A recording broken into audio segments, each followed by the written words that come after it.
All right, this is going to be my third and final video, hopefully, on relativity theory. We're going really deep into the investigation in this video, and I've paid a physicist from Caltech, and we're going to be using his information to confirm the scientific validity of every claim I'm making in this video. All right, if you haven't seen my video on general relativity, definitely check that out. This one's also verified by the Caltech physicist. Now, if you're investigating like a cult or whatever, or some ideology, you don't have time to go through mountains and mountains of their evidence. The way you can really save a lot of time as a detective is to just say, let's only look at this key evidence, okay? We're gonna look at this key evidence you have. Give me your key evidence. And if that key evidence is poor or really lousy, then maybe we don't have to look at all this other evidence, which is not so important, right? So that's what we're going to do with relativity. And we're going to look at some of this key evidence, and we're going to find it's quite lousy, okay? So one of the key pieces of evidence is this Michelson and Morley experiment, okay? We're going to go into this in a fair bit of depth, rather than going into a million experiments with not much depth, okay? All right, so how do we know this Michelson-Morley experiment is so important? Well, the foundation of special relativity is the invariance of light speed. So I asked this physicist, what are the key experiments to support the invariance of light speed? And we get the Michelson and Morley and Kennedy-Thorndike experiment, which is a variation of the Michelson-Morley. So we're going to focus mainly on Michelson-Morley. Well, we can just read right here from this academic journal.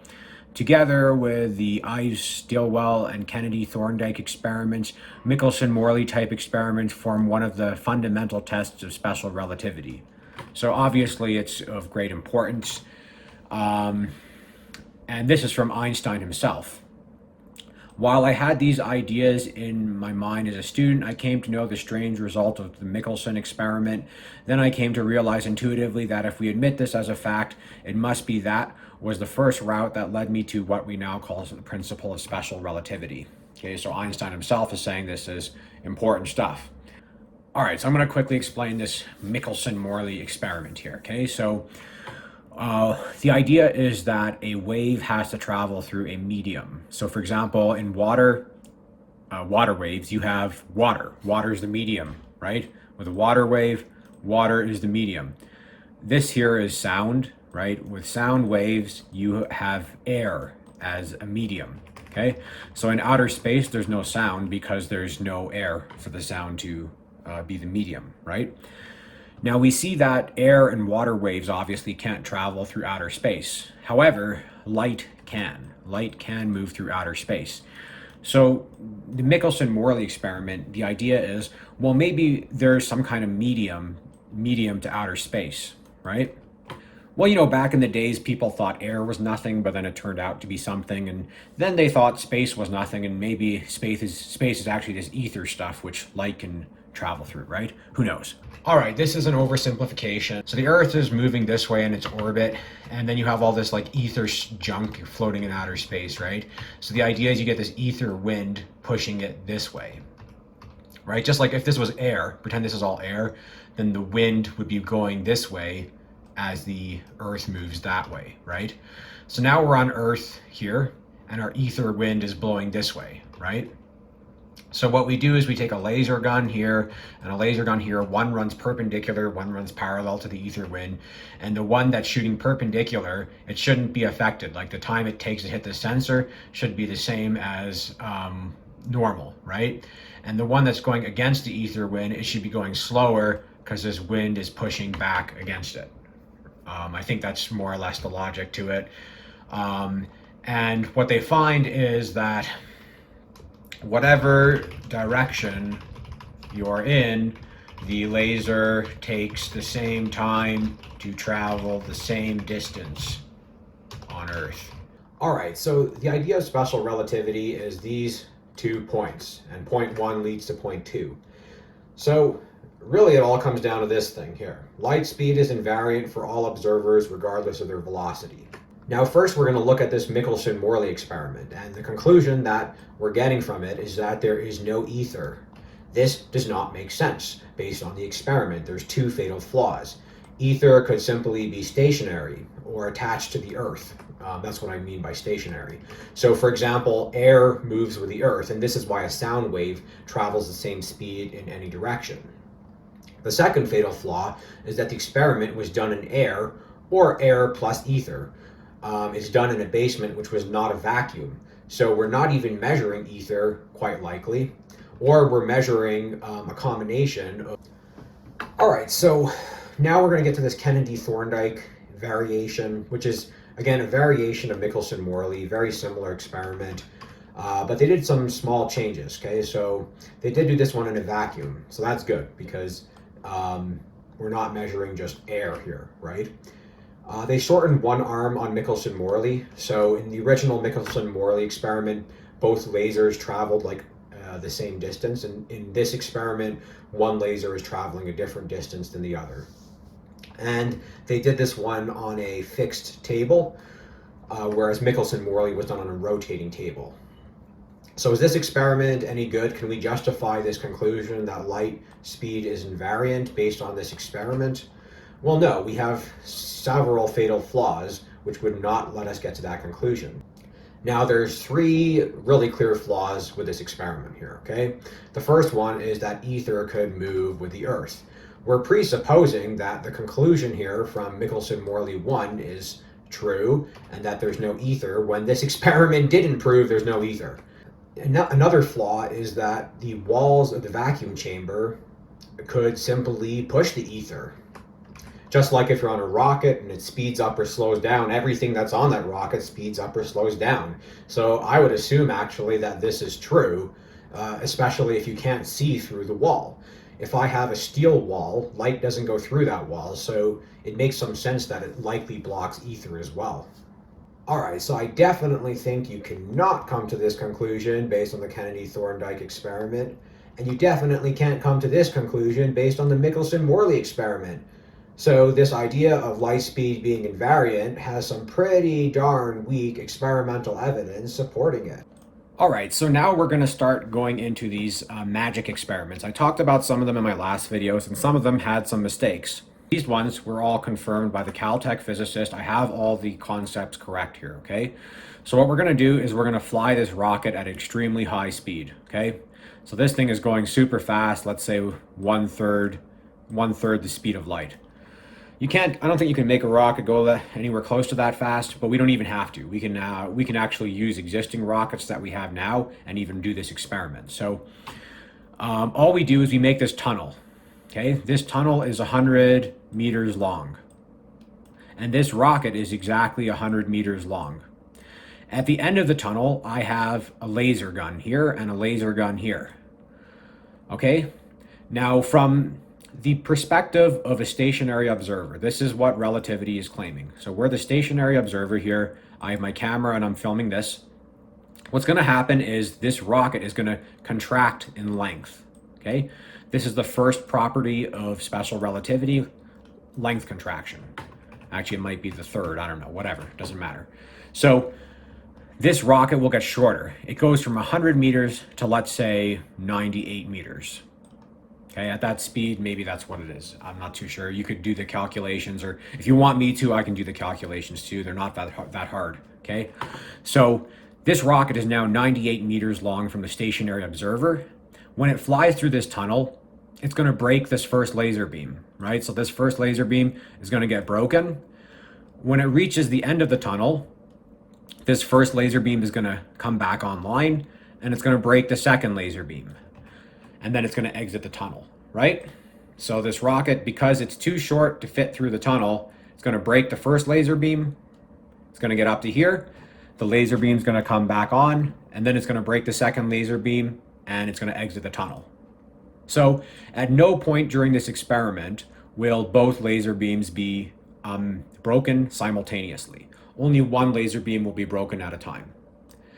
Now, from the perspective of the rocket, something very different happens. From the perspective of the rocket, the tunnel contracts in length, okay? It's not the rocket that contracts, it's the tunnel. The rocket will still be 100 meters from the people on this ship, and the tunnel is going to contract in length. So now the tunnel is going to be 98 meters. and we're going to have a different result. As this rocket flies through the tunnel, it's now long enough to break both sensors. So both sensors will go off simultaneously. And what I'm going to do is I'm going to hook these sensors up to a bomb. Okay, this is our bomb here, or TNT. And this tunnel is going to explode if both sensors get broken simultaneously. So what's going to happen here is that from the perspective of the rocket, they're going to see this tunnel explode. And from the perspective of the stationary observer, they're not going to see the tunnel explode. We're going to see alternate realities going on here.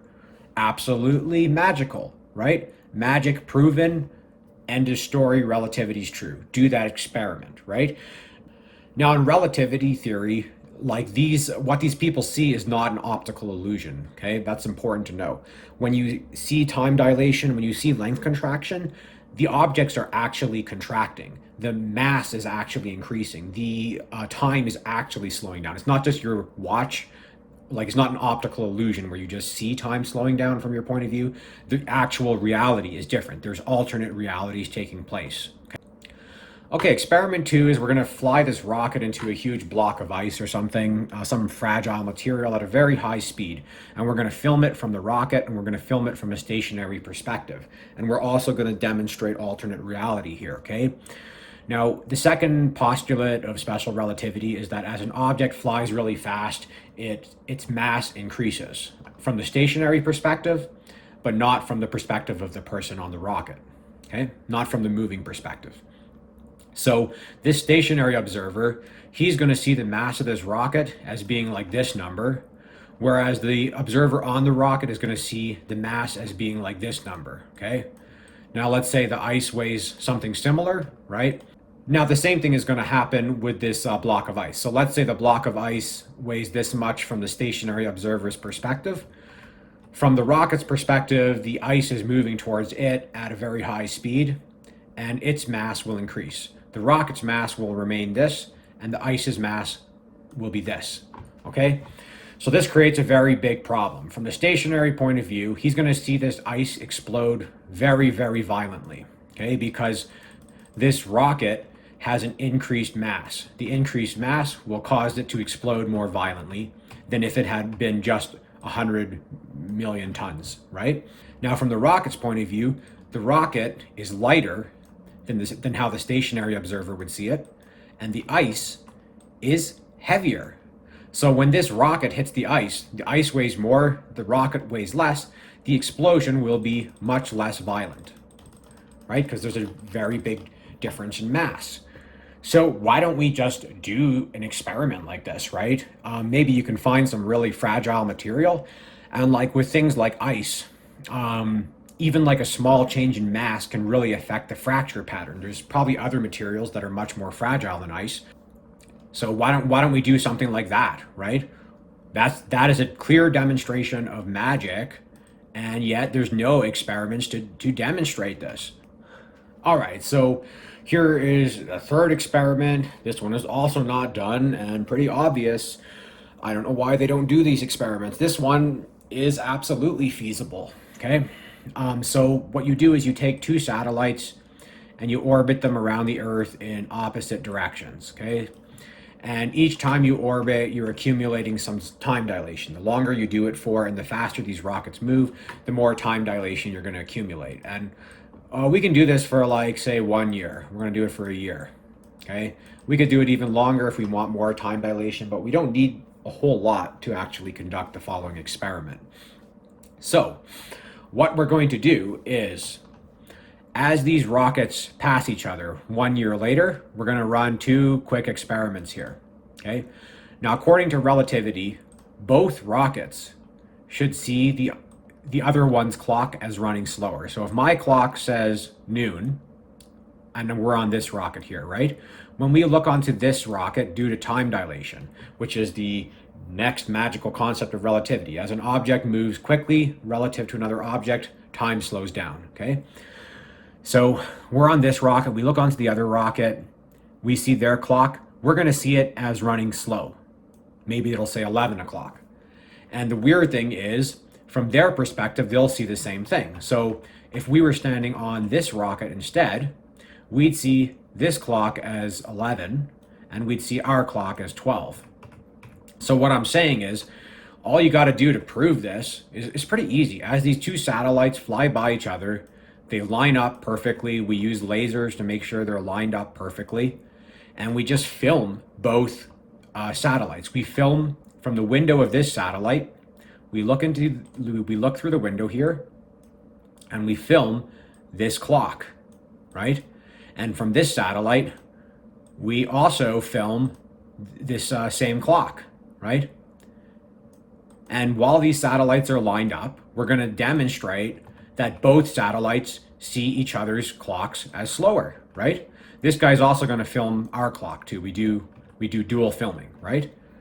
Both satellites, when they're lined up, are going to show that both clocks are running slower, which is an impossibility, right? How can they both be filming the same clock and show a different time? And how can they both be filming each other's clocks and showing that both are running slower? That's like impossible. That's a paradox and contradiction, but that's exactly what relativity claims will happen, right? I specifically asked this exact question: would these exact satellites rotating the Earth for 1 year, right? And that's exactly what the physicist is saying. Now, another experiment we could do, which is even better, and this one I kind of got the idea from Bill Gates. We take this first satellite, we have a window, and we have this second satellite, and this one has like this, what do you call it? Like kind of like a pendulum clock, right? We have this pendulum clock here. And what happens is this pendulum clock swings back and forth and periodically blocks the window. Now we set it up so that it's synchronized, so that when I fire my laser gun, through here, I'll see this laser pass through the satellite. Okay, so as both these satellites align, as soon as these satellites align perfectly, I fire my laser gun and I'll see it go through both windows of this satellite and come out the other side. Now he has it so that his clock is synchronized, so that at this exact time, due to time dilation, this pendulum will block the window. We can do this because he lives in an alternate reality where time passes differently. So from his perspective, when he sees me fire this laser gun, it'll get blocked and it won't go through. So now we have this clear paradox where it's like, will this laser go through or will this laser not go through? Well, both events have to happen. And what I can do is I can plant a bomb on this satellite, right? We're going to plant the bomb again. And in the event that the laser doesn't come into my window, my satellite will explode, right? It's going to blow up into pieces. So what's going to happen? This satellite has to explode and not explode, since both these events have to happen, right? Cool. Alternate realities, magical. We can see something blow up and not blow up. And that's kind of like all about that quantum stuff, right? All the quantum physics is saying we exist in like these alternate realities where both things happen. Let's just demonstrate it. We can demonstrate it pretty easily using relativity. We don't need all this fancy technology even to do it. We just take satellites that are already orbiting the Earth, put a bloody, pendulum clock on, a couple lasers, and a bomb, and there you go. Boom. You've demonstrated magic. And if you demonstrate magic to the public, this is like where all the physics funding comes from. So, scientists are constantly exaggerating their results and trying to make them sound more counterintuitive and magical and sensationalist so that it generates more funding, because the public is obsessed with magic. So why on earth would they not do any of these experiments which clearly show magic? So everyone, say it with me. We want magic. We want magic. We want the magic. Now, again, the leaps they make in logic. Oh my God. So this is another one, right? So you have these mundane tests where they fly these atomic clocks around the Earth. It's called the Hayfel and Keating experiment. And the clocks run slower, which is what relativity would predict. They say that because an atomic clock runs slow on this satellite or this airplane, therefore all time runs slow. Biological time does, macroscopic time, all these things. But this doesn't make any sense, okay? If I take a gravity-powered clock and I put it on the moon, right? Gravitational time is going to slow down, but electric time, like an electric clock, will speed up. So we know for a fact, like time is made up of all these different energies and these different interactions, and there's microscopic time and macroscopic time too. So for example, if I have a soccer ball, right? and it's filled with a whole bunch of like little super balls, and they're all bouncing around, right? And let's say I double the speed, all those super balls are bouncing around, right? Well, if I kick that soccer ball, it's still going to fly at the exact same speed. Macroscopic time is not affected in any way here, okay? Sometimes microscopic time can affect macroscopic time, sometimes it doesn't, right? um, it's a lot more complicated than that. Now, if you guys have some time, you should look into this guy called Uri Geller. Okay, Uri Geller was this scammer. He was like this psychic, mind reader guy, and he went around fooling all kinds of people into thinking he had psychic powers using really, really crappy amateur magic tricks that like a 10-year-old could do. And he fooled multiple physicists into thinking that his magic was real. He even fooled the CIA, apparently. So, my question is, if Uri Geller can fool like these professional physicists and he's obviously 100% scammer, then like why couldn't this Einstein character have fooled professional physicists? Like some of the stuff Einstein is saying is probably true as well, right? Like, okay, so the last like leg relativity has to stand on is like, well, it makes these correct mundane predictions about reality. And maybe it does. Maybe this is actually legitimate. I don't know at this point. I haven't investigated the mundane stuff, okay? The magical stuff I can say is absolutely lacking any experimental verification and is built on like the worst logic ever possible that makes zero sense. It's built entirely on crap science, right? The magic is what we're looking at in this video. On the future, I might make a video on the mundane. And I'm suspicious of the mundane claims, okay? Because they say, GPS calculations wouldn't work without relativity. Now, this is quite bizarre. Like if I have a programming script or a math formula and it's full of logic errors and it's producing the correct outcome, well, what is going on here? All right. Well, one potential explanation, I think, is the Lorentz-Krauss explanation here. Okay. So now, according to Lorentz-Krauss, 2 plus 2 equals 5. 2 plus 2 equals 5, my t-shirt says, for extremely large values of 2. Now that's extremely important because, in fact, classical logic, such as 2 plus 2 equals 5, is 4, it can equal 5 is wrong. Mathematicians and physicists know that for extremely large values of numbers, you have to change the rules. So when dealing with quantum mechanics, the rules of mathematics have to change. When we do physics and we don't get the mathematical result we want, which Einstein or Niels Bohr or whatever is telling us we should get, we simply just change how math works so we can get the result we want, right? Well, that seems like, that could be a very good explanation for how all this mathematics is working. Okay, this study here is from the Academic Institute of Integrity, and they say 60% of students in universities self-report to cheating.